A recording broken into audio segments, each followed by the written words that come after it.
मिसाल टुडे से मैं आपका साथी, आपका मित्र कुणाल पंत।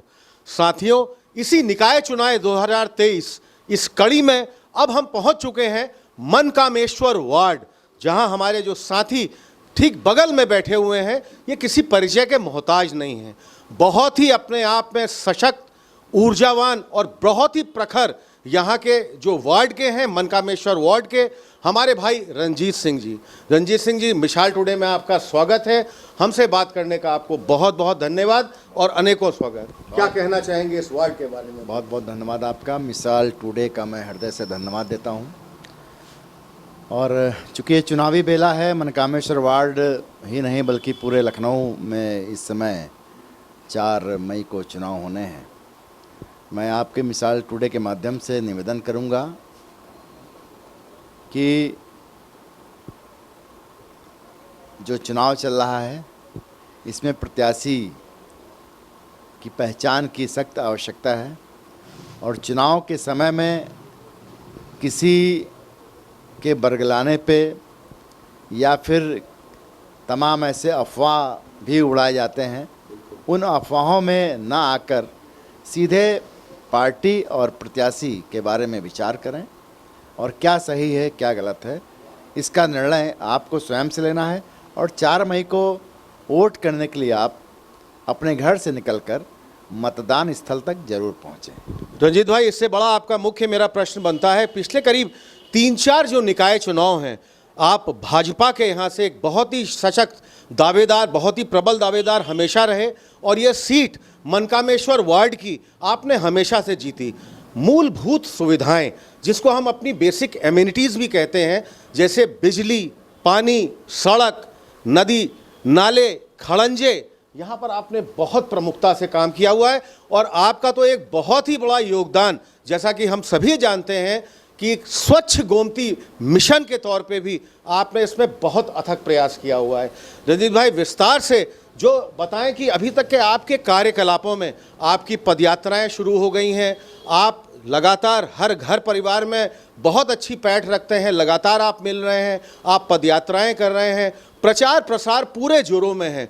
कार्यकर्ताओं का जोश कैसा है रंजीत भाई, जरूर जानना चाहिए। बहुत अच्छा है, बहुत अच्छा है। घर घर जब मैं पहुंचता हूं, किसी के भी दरवाजे पर पहुंचता हूं, तो सबसे बड़ी बात है, सबसे खुशी की बात है, उससे वो हमें अच्छे से रिस्पॉन्स करते हैं। अभी तक मैंने कम से कम कुछ नहीं तो 4000 से 5000 घर पर मैं पहुंच चुका हूँगा।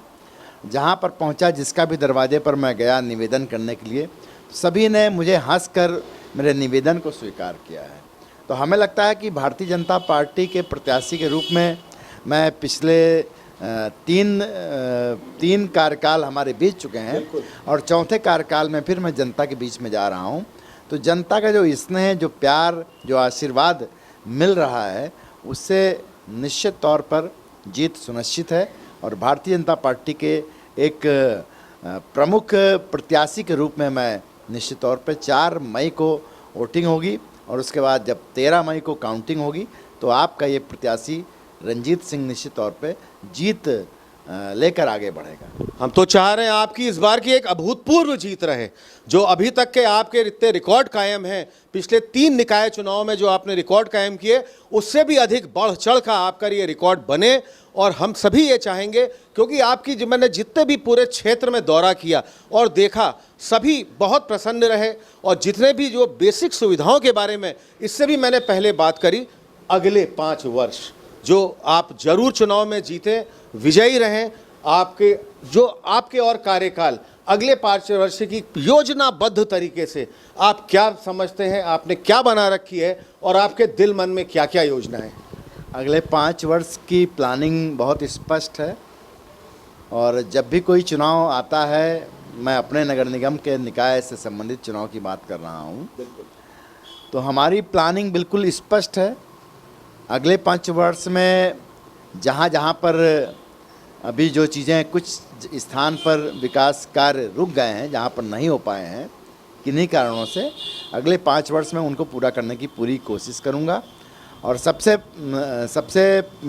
बड़ी बात यह है कि हमारे क्षेत्र में एक सामुदायिक केंद्र का निर्माण होना है।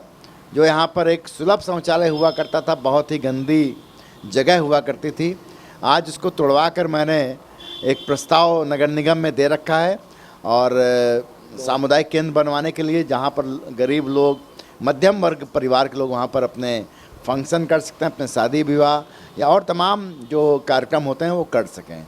तो उसके लिए मेरा प्रयास है और निश्चित तौर पे जीतने के बाद मेरा पहला कदम उसी मार्ग पर होगा कि हम अपने ये बंदी माता मंदिर मार्ग नेहरू नगर में सामुदायिक केंद्र का निर्माण कराएं। ये हमारा पहला। रंजीत भाई, इस निकाय चुनाव 2023 में मुख्य प्रतिद्वंदिता में आप अपने आप में तो बहुत ही सक्षम यहाँ के उम्मीदवार हैं, किसको अपना मुख्य प्रतिद्वंदी आप क्या मानते हैं और आप क्या सोचते हैं? ये बड़ा अजीब सा प्रश्न है, लेकिन हम जरूर जानना चाहेंगे। यहाँ पर देखिए, ऐसा है ना कि हमारे क्षेत्र में 6 प्रत्याशी चुनाव मैदान में हैं और चूंकि मैं लगातार 3 बार से जीत रहा हूँ, तो हमारे साथ सभी लोग चुनाव लड़ रहे हैं, मेरे विरोध में सभी चुनाव लड़ रहे हैं। तो हमारे यहाँ पर कोई मुख्य प्रतिद्वंदी तो कोई है ही नहीं, मुझे कोई मुख्य प्रतिद्वंदी नहीं दिखाई देता है। हाँ, ये वो 5 प्रत्याशी जो हैं वो मिलकर लड़ रहे हैं, वो मिलकर हमें गिराने का प्रयास कर रहे हैं, वो मिलकर एक नया जो यहाँ पर जो एक सही चीज़ चल रही है उसको हटाने का प्रयास कर रहे हैं। तो ये जनता से निवेदन है कि इस बात को समझें और जानें। बाकी प्रतिद्वंदी मेरा कोई नहीं है, मुख्य प्रतिद्वंदी मैंने पहले भी कहा कि जो है मेरा चुनाव 5 वर्सेज 1 के साथ। क्या बात है, बहुत बढ़िया, बहुत।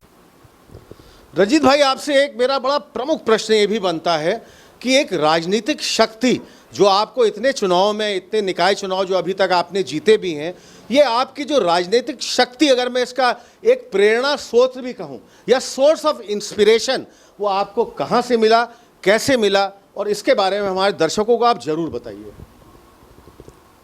देखिए, जनता के बीच में आपकी सहभागिता क्या है, आप कितना उपलब्ध हैं जनता के लिए, और उसके साथ साथ जो आप काम कर रहे हैं उसकी पारदर्शिता क्या है। तो यहाँ पर तो रंजीत सिंह नाम की किताब, खुली हुई किताब है। जो भी विकास कार्य हैं वो सबके लिए हैं, चाहे वो हिंदू हो, मुस्लिम हो, सिख हो, ईसाई हो। अगर मनकामेश्वर वार्ड में ट्यूबवेल का निर्माण किया जाता है, ट्यूबवेल की स्थापना करवाई जाती है, तो उसका पानी सभी लोग पी रहे हैं। मनकामेश्वर वार्ड में अगर कोई रोड बनती है, सड़क बनती है, तो उस पर सभी लोग चल रहे हैं। बिल्कुल।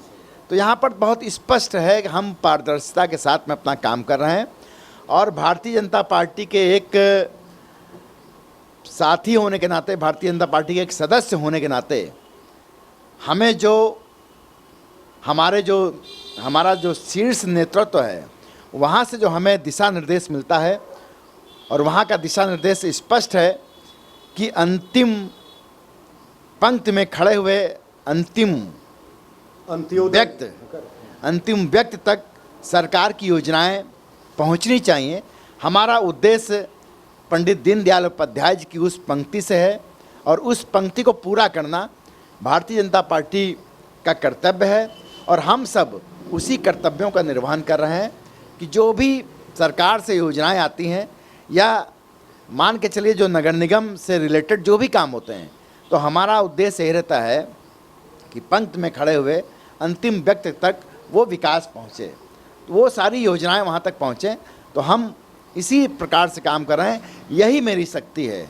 आप ये मान के चलिए कि अंत्योदय की जो योजना है पंडित दीनदयाल उपाध्याय की, यही मेरी शक्ति है, इसके अलावा कोई दूसरी शक्ति मेरे पास नहीं है। बहुत अच्छा कहा, आप विजय रहें, और हमारे इस चैनल के माध्यम से भी आपको बहुत बहुत हार्दिक शुभकामनाएं, अनेकों बधाइयाँ। रंजीत भाई, इससे आगे भी आपकी पदयात्राओं में और आपके जो चुनाव की जो आपकी पूरी रणनीति है और आपका जो कैंपेन है, हम आपसे लगातार मिलते रहेंगे और इसके आगे भी हम आपसे लगातार बात करते रहेंगे। बहुत बहुत धन्यवाद। बहुत बहुत धन्यवाद मिसाल टुडे के लिए। बहुत बहुत धन्यवाद।